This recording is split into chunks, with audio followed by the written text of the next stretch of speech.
মুভিটি শুরু হয় একটি শহর দিয়ে, যেখানে আজ একটি উৎসবের দিন ছিল এবং সবাই মিলে এই উৎসবটা একসাথেই পালন করছিল। এই উৎসবের নাম হলো থ্যাঙ্কস গিভিং। শহরের শেরিফ তার বান্ধবী আমান্ডার বাড়িতে আসে এবং তার সাথেও তার স্বামী মির্সের সাথে দেখা করে। শেরিফ আমান্ডার জন্য একটি উপহারও নিয়ে এসেছিল, যা আমান্ডার খুব পছন্দ হয়। আমান্ডা শেরিফকে ভেতরে নিয়ে আসে যাতে সে তাদের সাথে বসে খেতে পারে। মিট ছিল একটি মার্টের ম্যানেজার। তখনই মিটের বস অর্থাৎ মার্টের মালিক মিটকে কাজে ডাকেন, যার কারণে পরিবারের সবাই খুব বিরক্ত হয়, কারণ আজকে ছুটির দিন ছিল। এখন আমাদেরকে দেখানো হয় মার্টের মালিক থমাসকে, যিনি একজন খুব বড় ব্যবসায়ী ছিলেন। তিনি থ্যাঙ্কসগিভিং অনুষ্ঠানের জন্য তার মার্টে একটি বড় সেল দিয়েছিল। এই কারণেই অনেক মানুষ মার্টের বাইরে দাঁড়িয়েছিল এবং অস্থিরভাবে অপেক্ষা করছিল। থমাস তখন নিজের বাড়িতে খুব আরামায়েশে বসে খাবার খাচ্ছিল। এদিকে থমাসের মেয়ে জেসিকাও নিজের বয়ফ্রেন্ড ববির সাথে সেখানে উপস্থিত ছিল। তো এরপরই ওদের বাকি বন্ধুরা ওদেরকে নিতে সেখানে চলে আসে। তখন জেসিকা ববির সাথে গাড়িতে গিয়ে বসে। ওরা ঠিক করে জেসিকার বাবার মার্টে যাবে, যাতে ওরা সেখানে পরিস্থিতি কী তা দেখতে পারে। যখন তারা সেখানে পৌঁছায়, জেসিকার দেখা হয় তার কলেজের এক ক্লাসমেটের সাথে, যার নাম রায়ান। আর রায়ান জেসিকাকে মনে মনে পছন্দ করত, তবে ববি হলো জেসিকার বয়ফ্রেন্ড। এখন যেহেতু জেসিকা মার্টের মালিকের মেয়ে ছিল, তাই ওকে এবং ওর বন্ধুদেরকে ভেতরে পাঠানো হয়। বাইরের লাইনে দাঁড়িয়ে থাকা মানুষরা এটা দেখে খুব ক্ষেপে যায়, বিশেষ করে একজন ছেলে এবং একজন মহিলা।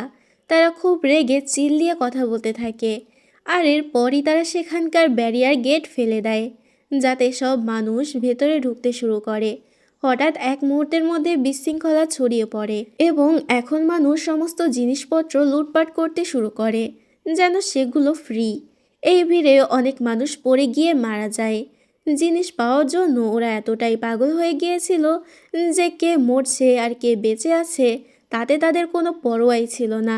এই মার্টে আমান্ডাও এসেছিল, যাকেও তখন ধাক্কা দেওয়া হয় এবং এর ফলে সে পড়ে যায় আর তার মাথা খুব খারাপভাবে ফেটে যায়। এতটাই রক্ত বের হয় যে আমান্ডা সেখানেই মারা যায়। ববি যখন একটি লোককে বাঁচানোর চেষ্টা করে, তখন কেউ ওর হাতের উপরে পাড়া দেয়। সিন এখানেই কাট হয়। এরপর গল্প 1 বছর পরে দেখানো হয়। আজ আবারও থ্যাঙ্কসগিভিং সেরেমনি ছিল। সবাই খুব ভয়ে ছিল। তাদের মনে হচ্ছিল মিস্টার থমাস আবারও সেল দেবে এবং গত বছরের মতো এই বছরও একটি হত্যাকাণ্ড শুরু হবে। জিনিসের লোভে মানুষ শেষ হয়ে যাবে। জেসিকার বন্ধু সেদিনে মার্টের একটি ভিডিও বানিয়ে ইন্টারনেটে দিয়েছিল, যেটা খুব ভাইরাল হয়ে গিয়েছে। কিন্তু মিস্টার থমাস এখনও থামতে চাচ্ছিলেন না। তিনি আবারও মার্ট খুলে সেল দেওয়ার সিদ্ধান্ত নেন, যাতে তিনি আরও বেশি টাকা আয় করতে পারেন। কিন্তু অন্যদের মতো জেসিকাও এটা চাইছিল না যে আবার ওর বাবা এমন কিছু করুক, কারণ জেসিকা মার্টে নিজের চোখের সামনে মানুষকে মরতে দেখেছিল। এরপর আমরা সেই মহিলাকে দেখি, যিনি গত বছর সবচেয়ে বেশি ঝামেলা করেছিল। এখন তিনি একজন ওয়েট্রেসের জব করেন। শেরিফ তখন সেই শপে আসে আর তাকে দেখে বলে, এই শহরে নতুন এক ডেপুটি এসেছে। তখনই সেখানে ডেপুটি চলে আসে। সে সেখানে পড়ে থাকা একটি মুখোশ দেখতে শুরু করে। এটা দেখে ওই মহিলা, যার নাম ছিল লিজি, সে বলে, এটা আমাদের শহরের প্রথম গভর্নরের মুখোশ, যার নাম ছিল জন। তিনি খুব ভালো মানুষ ছিলেন, তাই সবাই তাকে অনেক সম্মান করত। আর তার স্মৃতিতেই থ্যাঙ্কসগিভিং দিবসে সবাই এই মুখোশ পরে। এদিকে জেসিকা তার বন্ধুদের সাথে ছিল। তখন ওরা সবাই একটি নোটিফিকেশন পায়। যখন ওরা ফোন চেক করে, দেখতে পায় যে জন নামের একজন ব্যক্তি ওদের সবার কাছে একটি নোটিফিকেশন পাঠিয়েছে এবং সেই ব্যক্তি জেসিকার সব বন্ধুদের ট্যাগ করে একটি টেবিলের ছবি পাঠিয়েছে। অদ্ভুতভাবে টেবিলের উপরে ওদের সবার নামই লেখা ছিল। এখন ওরা ভাবে হয়তো কেউ ওদের সাথে প্র্যাঙ্ক করছে। এই কারণে সবাই বিষয়টা এড়িয়ে যায়। যখন জেসিকার চোখ বাইরের দিকে যায়, তখন ও সেখানে গভর্নর জনের মুখোশ পরে একজন মানুষকে দাঁড়িয়ে থাকতে দেখে, যে জেসিকার দিকেই তাকিয়েছিল। কিন্তু পরের মুহূর্তে সে সেখান থেকে অদৃশ্য হয়ে যায়। জেসিকা এটা দেখে একটু অবাক হয়। এরপর রাতের বেলা যখন লিজি দরজা বন্ধ করতে শুরু করে, তখন উনি সেখানে জনের একটি মুখোশ দেখে। লিজি এতে ভাবতে শুরু করে, এই মুখোশ কার হতে পারে। ঠিক তখনই একজন জনের মুখোশ পরে সেখানে আসে। লোকটি তখন কোনো রকম কথা না বলে লিজির উপরে আক্রমণ করে। লোকটি লিজির মুখ ফ্রিজের সাথে চেপে ধরে, এরপর নিজের কুঠার আনতে যায় যাতে সে লিজিকে শেষ করতে পারে। কিন্তু এর মধ্যে লিজি নিজেকে ছাড়িয়ে নেয় এবং সেখান থেকে দৌড়াতে শুরু করে, কিন্তু খুনি ওকে দেখে ফেলে। লিজি সেখানে ডাস্টবিনে লুকোনোর চেষ্টা করে, কিন্তু খুনি গাড়িতে বসে লিজিকে গাড়ি দিয়ে ধাক্কা মারে। এর ফলে লিজির শরীর দুই ভাগ হয়ে যায় এবং সে সেখানেই মারা যায়। এটি করার পর সেই খুনি লিজির শরীরের অর্ধেক অংশ মার্টের ভবনের উপরে ঝুলিয়ে দেয়। মানুষের মধ্যে এতে আতঙ্ক ছড়িয়ে পড়ে। প্রথমে লিজিকে এভাবে শিকার বানানোর কারণ একটু হলেও সবাই আন্দাজ করতে পারে। লিজি ছেলের দিনে বেশি ঝামেলা করেছিল এবং ভিডিওতে সবচেয়ে বেশি তাকেই দেখা গিয়েছিল। অর্থাৎ লিজি ফ্রি জিনিস পাওয়ার জন্য অনেক মানুষকে ধাক্কা দিয়েছিল। যখন পুলিশ এটা জানতে পারে, তারা তদন্ত করতে আসে। তারা সিসিটিভি ফুটেজ দেখে, কিন্তু যেহেতু শহরের সবাই থ্যাঙ্কসগিভিং অনুষ্ঠানের জন্য গভর্নর জনের মুখোশ পরেছিল, তাই তারা খুনিকে চিনতে পারে না। এটা দেখে জেসিকা তার বাবাকে ফোন করে আর বলে, অলরেডি একটা মহিলার খুন হয়ে গিয়েছে, তাই এখন আপনি কিছুতেই মার্ট খুলবেন না। মিস্টার থমাস বলে, কিছুই হবে না, দরকার হলে আমি নিরাপত্তার বিশেষ ব্যবস্থা রাখব, কিন্তু তবু আমি মার্ট খুলব। এটাতে জেসিকা ও ওর বন্ধুরা খুব ভয় পেয়ে যায়। তারপর ওরা একজন অস্ত্র ব্যবসায়ীর সাথে দেখা করে এবং সে বলে, যদি তোমাদের বন্দুক বা অন্য কোনো অস্ত্র লাগে তাহলে আমার কাছ থেকে কিনতে পারো। এরপর জেসিকা আর তার বন্ধুরা থানায় যায়। তারা বলতে শুরু করে যে আমাদের মতে খুনি তাদেরকে শেষ করছে যারা গত বছর মার্টের গণহত্যায় জড়িত ছিল। এতে শেরিফ জেসিকাকে বলে, যদি তোমার তাই মনে হয় তাহলে সেই গণহত্যার ভিডিও ফুটেজ আমাকে এনে দাও, কারণ আমি জানি পুরো ফুটেজ তোমার বাবার কাছে আছে। এতে আমরা জানতে পারবো কার জীবন বিপদে আছে এবং ওই খুনির পরের টার্গেট কে। তাহলে আমরা আগেই তাদেরকে সতর্ক করতে পারবো। এটা শুনে জেসিকা তাদের সাহায্য করতে রাজি হয়। এরপর জেসিকা বাইরে আসলে ওর সাথে ববির দেখা হয়ে যায়। জেসিকা ববিকে বলে, আমরা সবাই বিপদে আছি, তাই আমাদের সবাইকে একসাথে থাকতে হবে যাতে খুনি আমাদের কাছে পৌঁছাতে না পারে। এখন রাতে সেই খুনি এক গার্ডের বাড়িতে যায় যে সেদিন মানুষের ভিড় দেখে মাঠ থেকে পালিয়ে গিয়েছিল।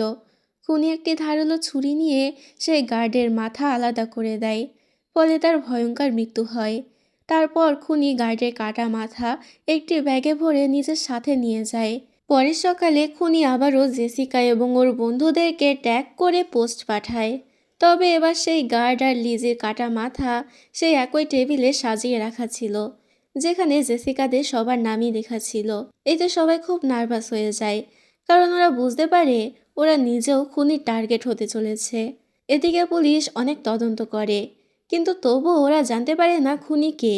এরপর আমরা দেখি খুনি যায় এক জিম ট্রেইনারের কাছে, যেও সেদিন ওই মাঠে ছিল। জিম ট্রেইনারের এক বান্ধবী সেখানে ছিল, যে তাকে ডাকে এবং জাম্পিং প্যাডে লাফাতে শুরু করে। কিন্তু তখন খুনি জিম ট্রেইনারের ঘাড় মুচড়ে দেয়, তার নাক দিয়ে রক্ত বের হতে শুরু করে এবং সে সেখানেই মারা যায়। জিম ট্রেইনারের বান্ধবী তখনও কিছু বুঝতে পারেনি এবং নিজের মতো আনন্দ করতে থাকে। তখন খুনি ওকেও ধারালো ছুরি দিয়ে আঘাত করে আর মেয়েটির শরীর দুই টুকরো হয়ে যায় এবং সেও যন্ত্রণাদায়কভাবে মারা যায়। এই ঘটনার পরে কলেজ বন্ধ করে দেওয়া হয়। এদিকে জেসিকার দুই বন্ধুকে কলেজেই থাকতে বলা হয়। যখন তারা একা ছিল, খুনি তাদের কিডন্যাপ করে নিয়ে যায়। এরপর খুনি জেসিকার কাছে যায় আর জেসিকাকে ধরার চেষ্টা করে, কিন্তু জেসিকা দৌড়ে পালিয়ে যায়। জেসিকা গিয়ে মেকআপ রুমে লুকিয়ে পড়ে। এদিকে খুনি ওকে সব জায়গায় খুঁজতে থাকে। খুনি যখন মেকআপ রুমের কাছে আসে তখন জেসিকা ওর মুখে স্প্রে করে এবং দৌড়ে পালিয়ে যায়। জেসিকার চিৎকার শুনে পুলিশ দ্রুত সেখানে পৌঁছে গিয়েছিল। এইভাবে খুনির হাত থেকে এবারের মতো জেসিকা বেঁচে যায়। এখন যখন ববি আর রায়ান জানতে পারে যে খুনি জেসিকার উপরে আক্রমণ করার চেষ্টা করেছিল, তারা দুজনই ওকে দেখতে আসে। কিন্তু এখানে ওরা দুজনই তো জেসিকাকে নিয়ে ঝগড়া শুরু করে দেয়। জেসিকা ওদের থামায় এবং বলে ওর থেকে দূরে থাকতে। এদিকে জেসিকার আর এক বন্ধু অস্ত্র ব্যবসায়ীর কাছে যায় এবং একটি বন্দুক কিনে নেয় যাতে সে নিজেকে রক্ষা করতে পারে। অন্যদিকে খুনি জেসিকার বান্ধবী ইউলিয়ার বাড়িতে ঢুকে পড়ে। খুনি প্রথমে সিকিউরিটি গার্ডকে শেষ করে, কিন্তু যখন ইউলিয়ার বাবা খুনিকে দেখে ফেলে তখন খুনি তাকেও গুলি করে শেষ করে দেয়। এখন শুধু ইউলিয়া জীবিত ছিল, যে এসব বিষয়ে কিছুই জানতো না। যাকে তার এক ফ্রেন্ড স্কুবা ভিডিও কল করে। স্কুবা তাকে জিজ্ঞেস করে, তুমি কি ঠিক আছো?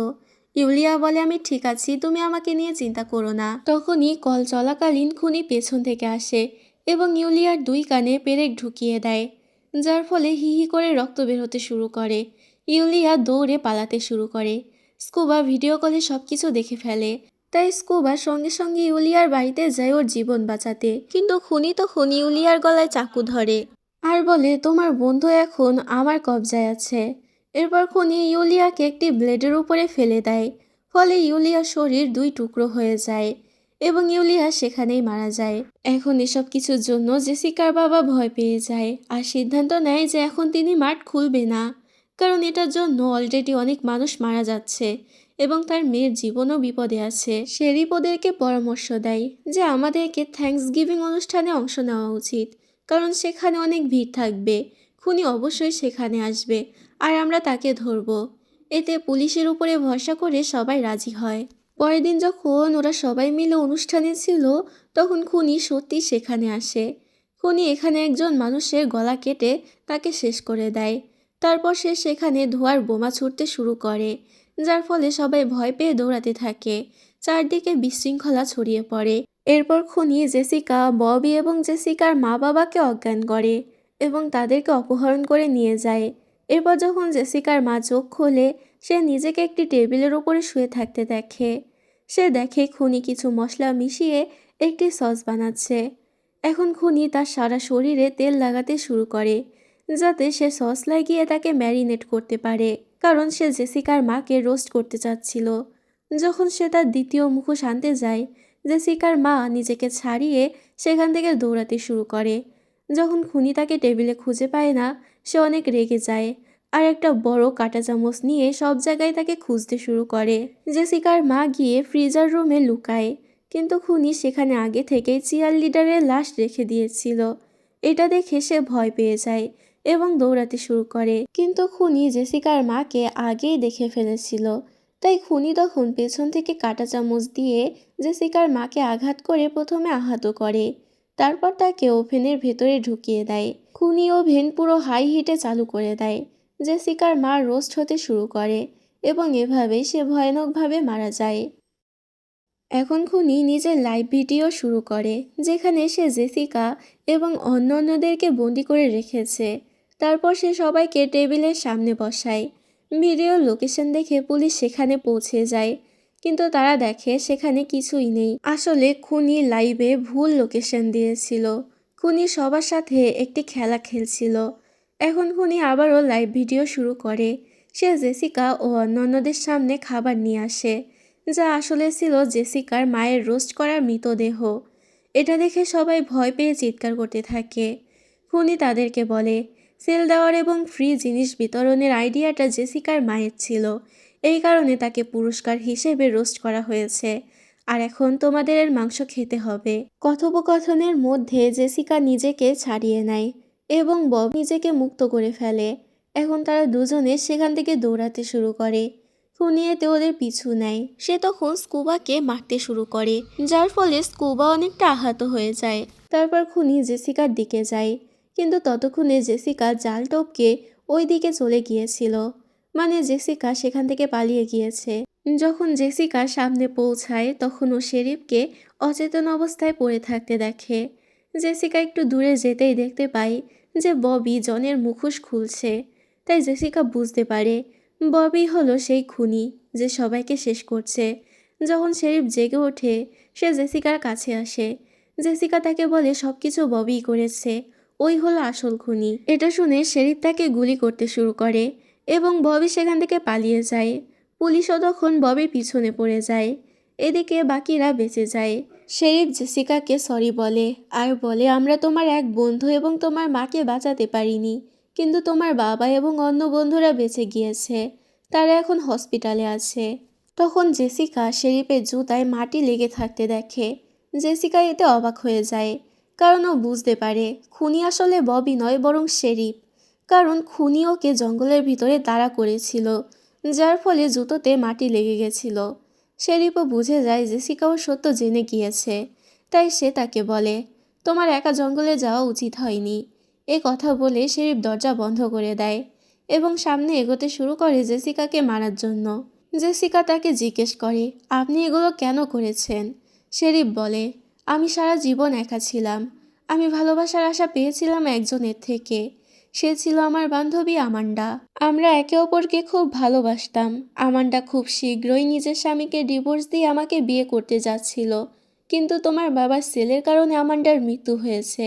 এতে আমি আবারও একা হয়ে গিয়েছিলাম। তাই তখনই আমি সিদ্ধান্ত নিই প্রতিশোধ নেওয়ার। যে আমার আমান্ডার মৃত্যুর জন্য দায়ী, তাদেরকে আমি ছাড়ব না। কেউ যেন আমাকে সন্দেহ না করে, তাই আমি জনের মুখোশ পরে সবাইকে শেষ করতে শুরু করি, যাতে আমি আমার প্রতিশোধ নিতে পারি। শেরিফ কথা শেষ করতেই জেসিকা তাকে ফোন দেখায় এবং তাকে ধন্যবাদ জানায় আর বলে, আপনি যা বললেন আমি সব লাইভে রেকর্ড করেছি। এখন সবাই জেনে গেছে আপনি আসল খুনি। এটা দেখে শেরিফ রেগে যায় এবং জেসিকাকে মারতে এগিয়ে যায়। ঠিক তখনই ববি সেখানে চলে আসে আর জেসিকাকে বাঁচিয়ে নেয়। ববি জেসিকাকে নিয়ে দৌড়ে পালাতে শুরু করে আর একটি ট্রাকে উঠে সেখান থেকে চলে যায়। যখন দুজন একটি জায়গায় পৌঁছায়, জেসিকা একটি বড় বেলুনে গ্যাস ভরতে শুরু করে যাতে সেটা ফোলানো যায়।